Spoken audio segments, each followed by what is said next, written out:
Of all the weird shit that trends online, the latest is the world's youngest, most beautiful actor, pageant winner, fairy unicorn Santa Claus, Urvashi Rautela, harping about the success of a movie called Daku Maharaj, which got me thinking, are we as a society sadists? Because really, the number of Daku movies we churn out is insane.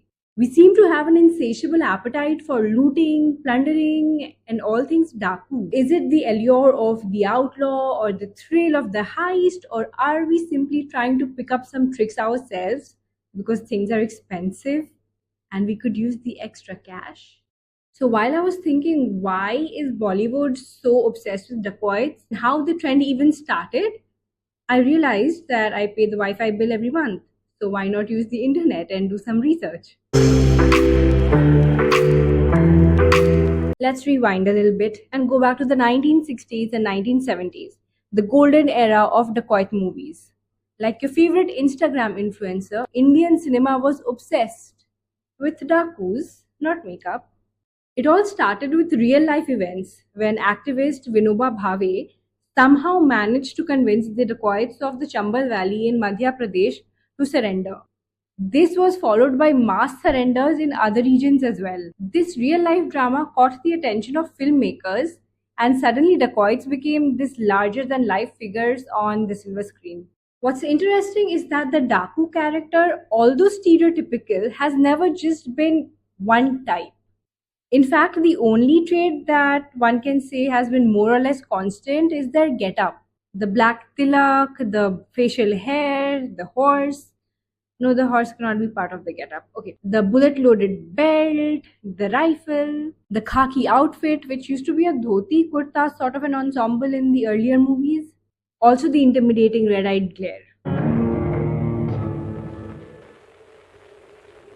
When made by sensible writers and directors, these villains have had layers, ranging from being a rebel to an avenger, not that avenger, I mean, avenger of the downtrodden, to being the local Robin Hood who does the government's job of redistributing wealth.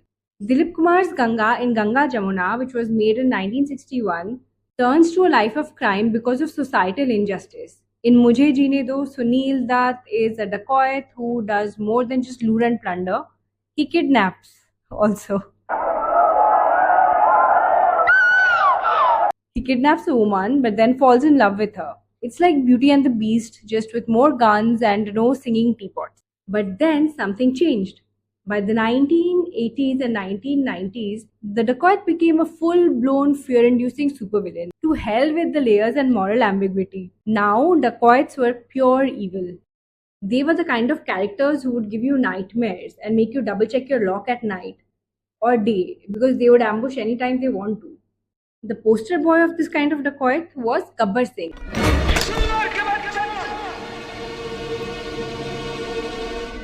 I know, Sholay was made in 1975, but Gabbar Singh's ringtone-worthy laughter and ruthless demeanor made him the blueprint for all future dacoits and dacoit movies, which were made in the 1980s and 90s. And not just Gabbar Singh, we also think of his minions, Samba and Kalia, as dacoit prototypes even today. Quick trivia. Remember Kalia's line, which was like, मैंने आपका नमक खाया है.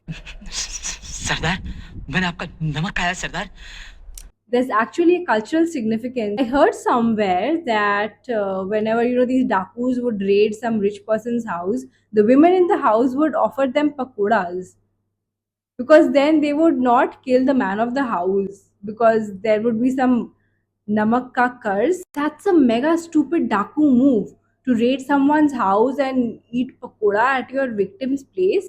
What if it was poisoned?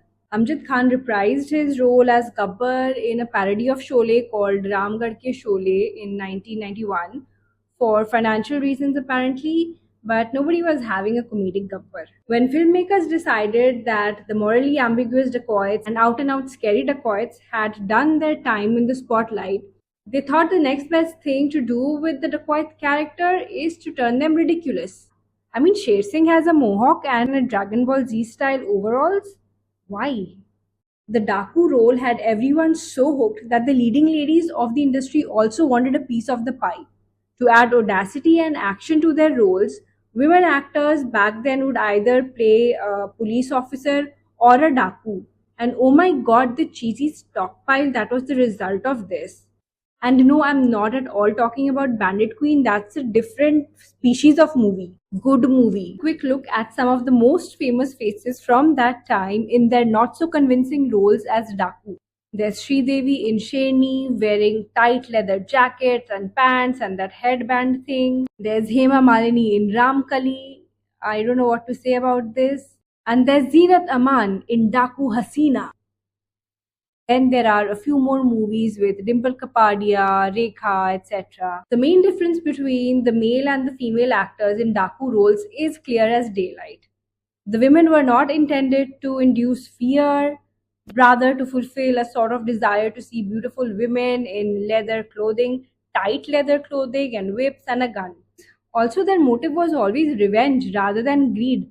मैं वो हूँ जो तुम लोगों के सरों पर मौत बनकर आई हूँ, जिसका तुम लोगों ने सुहाग उजाड़ा है। मैंने उसी उजड़े हुए सुहाग की कसम खाई है कि मैं सुल्तान सिंह की किसी भी हत्यारे को जिंदा नहीं छोड़ूंगी। So I don't know how they were paying their employees, the minion dakus. In the past 2 decades, however, dacoits have undergone a major cinematic makeover. Movies like Pan Singh Tomar and Son Chidiya have broken stereotypes, taking dacoits from being stock villains to deeply human characters who cannot be overlooked. The place that dakus once held in the cinemaverse is now taken up by crime lords and gangsters. The two are cut from the same cloth. It's just that the horses have been traded for SUVs and the rifles have been traded for AK-47s. So, why was the audience so obsessed with dacoits? The first reason is quite simple. People like a good action movie. A dacoit movie has it all. High-speed chases, that too on horseback. Adrenaline pumping, gunfire sound effects, and a primal, rebellious, unapologetic badass of a character who is the ultimate middle finger to the system. These movies were chaotic, but with a rustic charm, which really I would say is difficult for any high-speed car chase or explosions to match. And back in the 70s and 80s, these stories were actually relatable because dacoity was actively happening in their recent past. Which makes me wonder, do such movies have an appeal today? Dacoity still exists, mind you, but in fringes somewhere. It's not just the front page news. And chances are people like you and me, we will not come face to face with a Gabbar type specimen. So how is Urvashi Rautela wearing that diamond-studded Rolex to celebrate the success of Daku Maharaj? Who is watching this movie? So here is another conclusion. Daku movies work today if presented as period movies and if a superstar is playing the Daku. Add to it situations where mortal combat is taking place in the absence of tech, which brings us to the reality that people like you and me would probably not survive in such a situation. And we thank our stars that whatever is happening on screen to other people. The Dacoit movies give us the perfect mix of danger and distance. We get to experience the wildness of rebellion without ever really leaving our comfort zone. Yes, to answer my initial question, we are a little sadist as a society, but at least we are honest and willing to pay money to see a Daku movie. Before I wrap up, let's not forget this also happened.